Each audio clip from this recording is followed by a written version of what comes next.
Hi my dear போர்டுவுட் peoples இந்த ward good morning அன்பானவர்களே பிரியமானவர்களே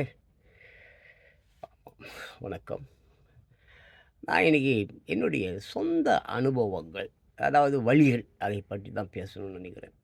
இப்போது நீங்கள் வந்து டெய்லி நிறைய டீ குடிக்கிறவராக இருப்பீங்க. அதிக டீ குடிக்கிறவர், அப்புறமா அதிகமாக உணவு உண்பவர்கள், அப்புறம் அதிகமாக எல்லாம் சரக்கு கிறுக்கு எல்லாமே அதிகம் அதிகம் அதிகம். ஆமாம். அளவுக்கு மிஞ்சினால் அமிர்தமும் நஞ்சு என்று சொல்வார்கள். அப்படித்தான். இப்போது நான் காலையில் வந்து பார்த்தீங்கன்னாங்க, ஏந்திரிக்கிறேன் இல்லையா? ஏந்திரிக்கும்போது ராத்திரி பூரா நம்ம வந்து எல்லாத்தப்போ ஒரு நாள் பூரா என்னென்னமோ பண்ணுறோம். அப்புறம் போயிடுறோம், படுக்கைக்கு போயிடும். 1000 துன்பங்களோட துயரங்களோட தான் ஒவ்வொருவரும் நம்ம வந்து இரவு தூங்குகிறோம். உலகில் உள்ள ஒவ்வொருவரும் இரவு படுக்கைக்கு போகும் பொழுது லட்சக்கணக்கான துயரங்கள், துன்பங்கள், இன்னைக்கு இரவே இறந்து விடக்கூடாதா என்று நினைத்து தான் தூங்குமானால் மறுநாள் நம்ம எழுந்துடுவோம். எழுந்திருக்கும்போது பார்த்தீங்கன்னா, இந்த ஹார்மோன்ஸ் அது என்னமோ எதுவோ அப்படி ஒர்க் பண்ணும், இப்படி ஒர்க் பண்ணும், இப்படி ஒர்க் பண்ணும், அது ஒர்க் பண்ணுது, இது ஒர்க் பண்ணுது, நுரையீரல் காப்பாற்றுது, மயிரை பிடுங்குது, கத்த கட்டுதுன்னுவான். அது என்ன எழவோ. பட் என்னை பொறுத்த வரைக்கும் காலையில் எழுந்திரிக்கும்போது ரொம்ப கஷ்டமாக இருக்கும். ஹார்ட்லாம் ரொம்ப பெயின் இருக்கும்.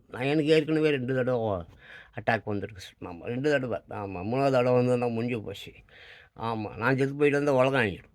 ஏன்னா அந்த உலகத்தில் இருக்கிற ஒரே ஒரு நல்லவன் அது நான் தான். அது எந்த ஒரு மாற்றமும் இருந்தது. நீயா இருந்தால் சொல்லு, நான் தான் சொல்லி பார்க்கலாம். நல்லவனால முடியாது. உலகத்தில் நான் தான் சொல்லிட்டேன்ல, உலகத்திலேயே. ஆமாம், உலகம் இவ்வளோ பெரிய பிரபஞ்சம், அதில் ஒரே ஒரு நல்லவன் இருக்கும் பொழுது இந்த உலகம், ஆமாம், அந்த இயற்கை அந்த உலகத்தை அழிக்காது. ஏனென்றால் அவனும் செத்து போகிறான் இல்லையா? அவன் செத்து போகிறானே இப்போ. அதனால் அந்த இயற்கையானது அப்படியே அவனை பத்திரமா அவன் தற்கொலை நான் 40 50 தடவை தற்கொலை முயற்சி பண்ணியிருக்கேன். அது உங்களுக்கு தெரியாது. சரி, அது தானாக நானாக ஏற்படுத்தி கொண்டது. அது போக பயங்கரமான காட்டில் கீட்டிலலாம் மாட்டுனுக்கிறேன். நான் தான் சொல்லுவேன், வீட்டை விட்டு ஓடிட்டு வந்துச்சு. என்னை யாரை சின்ன வார்த்தை சொன்னால் கூட நான் எடுத்து பேச மாட்டேன். அதுதான் கிளம்பிடுவேன். ஒரு ஜோல்னா பையை போட்டுப்பேன், ஒரு டவலை போட்டுப்பேன், ஜட்டி போட்டிருக்கேனான்னு கூட தெரியாது. பார்த்து போய்டும். இருக்கவே இருக்குது திருட்டு ட்ரெயின். இந்தியா பூரா அப்படி தான் நான் சுற்றியிருக்கேன். எங்கே போனாலும் ஏழைகளை மட்டுமே சந்தித்தேன்.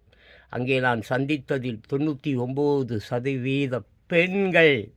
பெண்கள் வயிற்றிற்காக அவன் புருஷனை பொண்டாட்டி, அவன் புருஷன் பொண்ணு, பையன் கையன் பொண்ணு, இன்னைக்கும் நான் நிறைய பேரை சந்திருக்கேன். 60 வயசு 62 வயசு பெண்கள் ரோட்டில் முந்தானையை விலக்கி தொப்பில் காட்டி ஆண்களை கவர் பண்ணி சம்பாரித்து கொண்டு போய் மாடு மாதிரி இருக்கிற பொண்ணுக்கு, பேரனுக்கு, பையனுக்கு சோறு போடுது. இதை விட கேவலம் இந்த உலகத்தில் என்ன இருக்கிறது?